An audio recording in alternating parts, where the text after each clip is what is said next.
Amma, I may not come back, but be proud of whatever part of me returns to you. Promise me. उनके senior officer colonel Vikram Kadian अक्सर उनकी पीठ थपथपाकर मजाक में कहते, कभी तो डर लिया कर। जो लोग पहले उनसे प्रेम से बात करते थे, आज वही इंडियन आर्मी पर पत्थर बरसा रहे थे। आज ऐसा लग रहा था जैसे उनकी मानवता आतंकवाद के सामने झुकने को मजबूर हो गई। आंसू बह निकले उस बेटे के लिए जिसने अपना सब कुछ देश के नाम कर दिया था। एक बार फिर विषम परिस्थितियों के बावजूद उनकी मानवता ने जीत हासिल की। एक सिपाही के लिए कब, किस दिन, कौन सी सूरज की किरण युद्ध का आगाज ले आए, ये कोई नहीं जानता। 4 मार्च 2017 की वो सुबह भी कुछ ऐसी ही थी। जम्मू कश्मीर के त्राल क्षेत्र के हाफू गांव में एक घर की दूसरी मंजिल से कुछ आतंकवादी लगातार बस गोलियां चला रहे थे। वहां सिर्फ शोर, असमंजस और आतंक का घनघोर धुआं था। और इस सब के बीच में एक आवाज और भी थी जो अपनी मां से एक वादा चाहती थी। अम्मा, I may not come back, but be proud of whatever part of me returns to you. Promise me. और ये आवाज थी मेजर ऋषि राजलक्ष्मी की, जो उस हादसे के बाद आज तक कभी सुनाई नहीं दी। आइए एक्सप्लोर करते हैं कि कैसे आतंकियों से मुठभेड़ में मेजर ऋषि राजलक्ष्मी ने हमेशा के लिए अपना चेहरा खो दिया। केरला के रहने वाले मेजर ऋषि राजलक्ष्मी इंडियन आर्मी में ऑफिसर बनने से पहले एक इंजीनियर थे।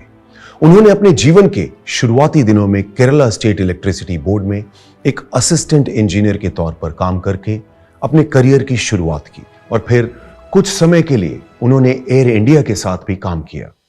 लेकिन उनके बचपन की ख्वाहिश कुछ और ही थी। वो अपने लिए एक अलग रास्ता बनाना चाहते थे।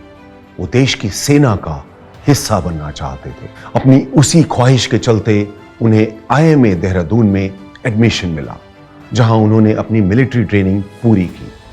अंततः वह देश की राष्ट्रीय राइफल्स रेजिमेंट में एक ऑफिसर बने। 5 साल तक वो राजस्थान के रेगिस्तानों में तैनात रहे और UN पीस कीपिंग फोर्स के साथ कॉन्गो मिशन से लौटने के बाद 2015 में उनके कदम कश्मीर की तरफ बढ़े, जहां उन्होंने विवादों और चुनौतियों से भरी इस जन्नत में अपनी पोस्ट संभाली। जम्मू कश्मीर का त्राल क्षेत्र आतंकवाद और उग्रवाद के लिए कुख्यात था, लेकिन मेजर ऋषि ने वहां स्थिरता लाने में महत्वपूर्ण भूमिका निभाई। जब वे अपनी मलयाली लहजे में बोली गई मीठी हिंदी में स्थानीय लोगों से बात करते तो अपने अनोखे अंदाज से उनका दिल जीत लेते थे। बच्चे उन्हें देखकर हाथ हिलाते थे, बुजुर्ग उन्हें आशीर्वाद देते थे और वहां के युवा उन्हें अपना रोल मॉडल मानते थे और सलाम किया करते थे। मेजर ऋषि, जिनके दिल में मानवता थी और हौसले में अदम्य साहस, उन्होंने अपनी वीरता से भरे अंदाज और कभी न झुकने वाले शौर्य से उस घाटी में कई सफल ऑपरेशनों का नेतृत्व किया। उनके senior officer colonel Vikram Kadian अक्सर उनकी पीठ थपथपाकर मजाक में कहते, कभी तो डर लिया कर। लेकिन सच तो यह है कि मेजर ऋषि वो नाम है जिनका साहस खुद डर को भी हिला देता है। 4 मार्च 2017 के दिन भी ऐसा ही कुछ हुआ, जब सुबह कर्नल नीरज पांडे ने फोन पर मेजर ऋषि को हाफू गांव में हो रही गोलीबारी की खबर दी। उन्होंने फौरन अपनी टीम के साथ हाफू विलेज के लिए निकलने का फैसला किया। वहां पहुंचते ही उन्होंने देखा कि हर तरफ से पत्थरबाजी हो रही है। जो लोग पहले उनसे प्रेम से बात करते थे, आज वही इंडियन आर्मी पर पत्थर बरसा रहे थे। ऐसे मौके पर उनको इन लोकल से किसी भी तरह की मदद की उम्मीद नहीं थी। आज ऐसा लग रहा था जैसे उनकी मानवता आतंकवाद के सामने झुकने को मजबूर हो गई हो। लेकिन तभी उनकी नजर अचानक किसी को चुपचाप देखती हुई एक जोड़ी आंखों पर पड़ी। उन आंखों ने बिना कुछ कहे बस एक घर की ओर इशारा किया। मेजर ऋषि ने उस इशारे को तुरंत समझ लिया। जिस घर की तरफ वो व्यक्ति इशारा कर रहा था, वही आतंकियों के छुपने का ठिकाना था। मेजर ऋषि ने अपनी सेना की टुकड़ी को उन सभी रास्तों को बंद करने का आदेश दिया जहां से आतंकवादियों के भागने की संभावना थी। उस घर के अंदर 2 आतंकवादी थे। मेजर ऋषि ने उन्हें आत्मसमर्पण करने के लिए कहा, लेकिन जवाब में उन्हें गोलियों की बौछार मिली। तुरंत उनकी टुकड़ी ने अपनी अपनी पोजीशन संभाल ली, जहां से वे उन आतंकवादियों की गोलियों का जवाब दे सकते थे। आतंकवादियों की ओर से लगातार हो रही फायरिंग के चलते अब घर को विस्फोटकों से उड़ाना जरूरी हो गया था। उसके बाद घर में विस्फोटक लगाने का काम शुरू हुआ ताकि उन आतंकवादियों को बाहर निकाला जा सके। इस चुनौतीपूर्ण कार्य को खुद अंजाम देने का निर्णय मेजर ऋषि ने अपने लिए लिया, लेकिन इससे पहले उन्होंने अपनी मां से बात करने का फैसला किया। वे जानते थे कि अगर उन्हें कुछ हो गया तो शायद उनकी मां के दुख को संभालने वाला कोई नहीं होगा।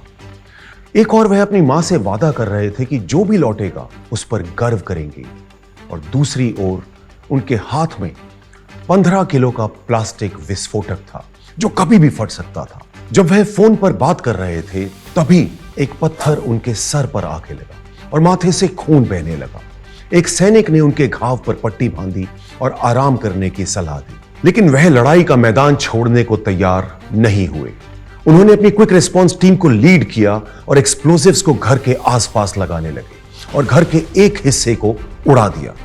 पहले ब्लास्ट से आतंकवादी पीछे हट गए और आर्मी को उन पर हमला करने का एक मौका मिल गया, लेकिन लंबी गोलीबारी के बाद सेना ने घर के बाकी हिस्से को भी उड़ाने का फैसला किया ताकि आतंकियों को पूरी तरह से खत्म किया जा सके। रात के घने अंधेरे में मेजर ऋषि अपनी टीम के साथ दबे पांव घर में घुस गए।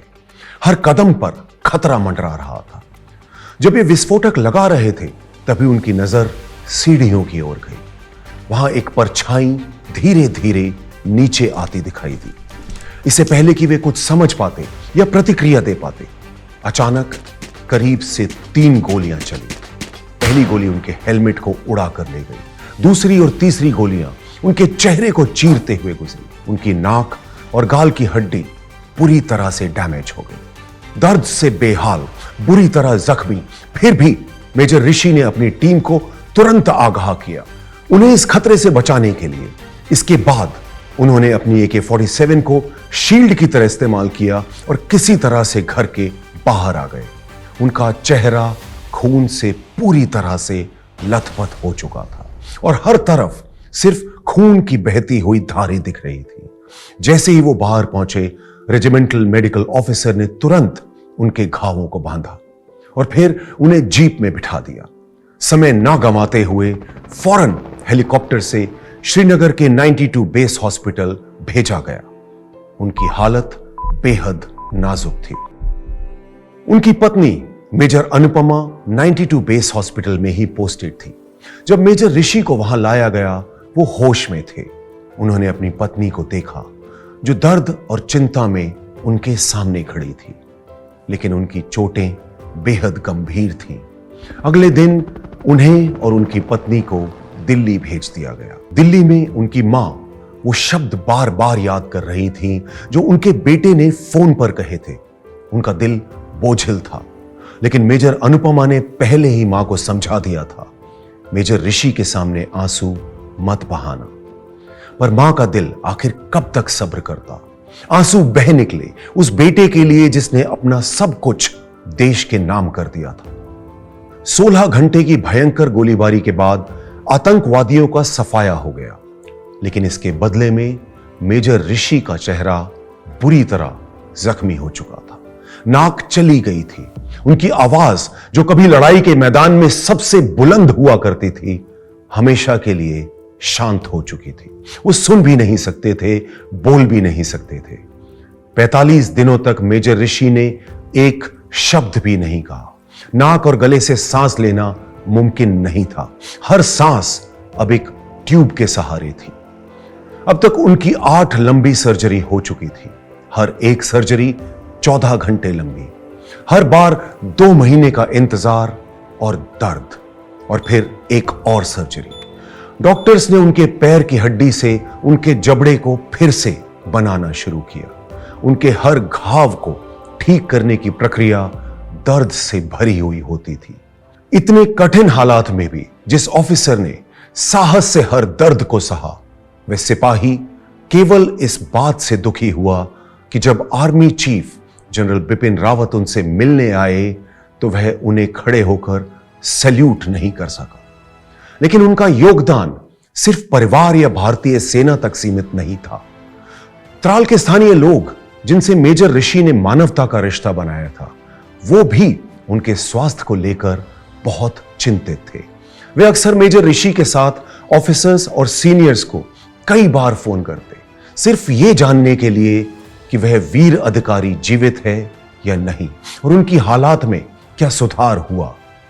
एक बार फिर विषम परिस्थितियों के बावजूद उनकी मानवता ने जीत हासिल की। मेजर ऋषि को 2017 के स्वतंत्रता दिवस पर गैलेंट्री मेडल से सम्मानित किया गया।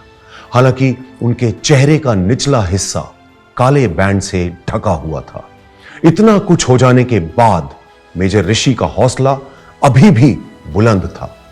उनका योगदान ये भारत हमेशा याद रखेगा। जय हिंद।